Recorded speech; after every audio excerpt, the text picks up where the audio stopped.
আসসালামু আলাইকুম। আপনারা দ্বিতীয় পর্বে দেখেছেন আরিফ থমকে যায় কিভাবে। শেষ লাইনটা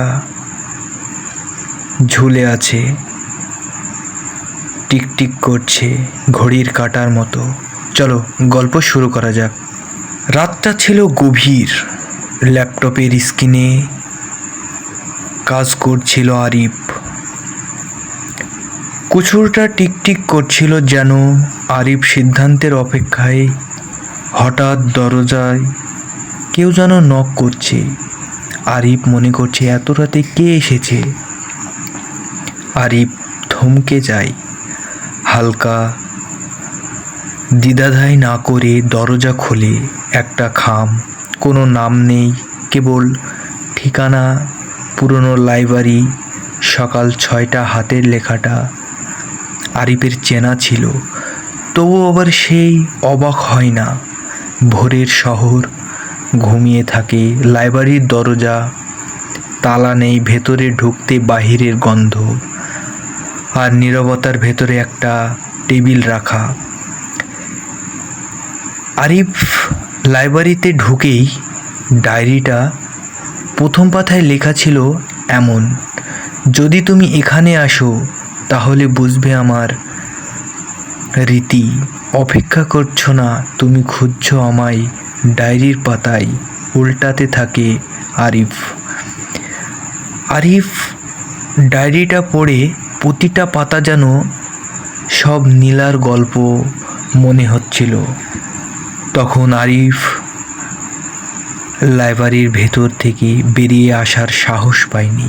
শেষ পাতায় শুধু এক লাইন এরকম লেখা ছিল যে, আমি তোমার জন্য নয়, নিজের জন্য ফিরে এসেছি। আরিফ ডায়েরিটা বন্ধ করে লাইব্রেরিতে থুয়ে চোখ ভিজিয়ে আশ্রয় ঝরাতে ঝরাতে সে লাইব্রেরি থেকে বেরিয়ে চলে এসেছিল। কিন্তু তার মুখে অশ্রু ঝরছে, কিন্তু তার মুখে একটা মুচকি হাসি ছিল। এই প্রথম সে নীলাকে খোঁজে না, সে তাকে বুঝতে পারে। লাইব্রেরি থেকে বেরিয়ে সূর্যের আলো দাঁড়িয়ে আরিফ ফিসফিস করে বলল, আমি অপেক্ষায় আছি নীলা, কিন্তু আর কারোর অনুমতির জন্য নয়। দূরে একটা অজানা দরজা খুলে যায়। তারপর সকালটা ধীরে এগিয়ে যাচ্ছিল। তারপরের দিন আবারও সেই আরিফ লাইব্রেরি থেকে বেরিয়ে হাঁটছিল, কোনো নির্দিষ্ট গন্তব্য ছাড়াই। হঠাৎ তার মনে পড়ল, পুরনো রাস্তায় আবারও আমি সে হাঁটছি। নামটা নতুন, কিন্তু ভেতরে নীরবতা চেনা। ক্যাফের পাশেই কেউ বসে আছে, ল্যাম্পটা খোলা, হেরিকেল চুল বাঁধা। তখন আরিফের মনে পড়ল, এটা তো নীলা। এইবার আরিফ থামে না, সে ঢোকে না, সে শুধু জানালার কাচের ওপর দিয়ে তাকায়। নীলাও তাকায়, চোখে বিশ্রাম নেই, আছে শুধু এক ধরনের মায়া। কেউ ডাক দেয় না, কেউ এগিয়ে আসে না। কাচের মাঝখানে দাঁড়িয়ে দুজনের বোঝা যায়, চোখে চোখে কথা হয়, মুখোমুখি না হয়েও নয়। ঠিক সেই সময় নীলা ল্যাপটপ বন্ধ করে হালকা মাথা নেড়ে আরিফকে বলছে। দুটো আলাদা দরজা দিয়ে দুজন বেরিয়ে যায়। দুজনের পথ আলাদা, কিন্তু দৃষ্টির রেখায় এক মুহূর্তে মিলেছিল। হঠাৎ আরিফ ভাবে, ভালোবাসা কি সব সময় কাছাকাছি থাকা, নাকি একে অপরকে ঠিক সময়ে মনে পড়ে বা দেখা হয়ে যাওয়া? তার ফোনে একটা নোটিফিকেশন আসে, একটা নতুন কমেন্ট। এই গল্পটা আমাকে সাহস দিল। আরিফ হাসে, কিন্তু আস্তে আস্তে।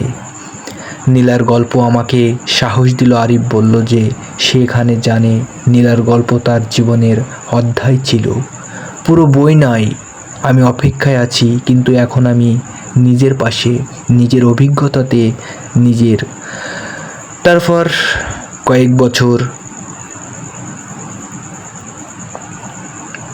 আরিফের কেটে যায়। আরিফ একটা ছোট্ট সুন্দর ক্যাফের দোকান দেয়। ক্যাফের দোকানটা নাম দিয়েছে। মুহূর্তটা আরিফ মনে বারবার ফিরে আসে, শব্দহীন তবু স্পষ্ট। ক্যাফের নামটাই তো তোমাদেরকে বলা হয়নি। ক্যাফের নাম খাতা খুলেছে। নতুন গল্প শুরু করার কথা ছিল, কিন্তু ক্যাফের গল্প তোমাদেরকে শোনাবো। কলম থেমে যায়, ডাক বক্স একটি খাম, সাদা পরিচিত হাতের লেখা।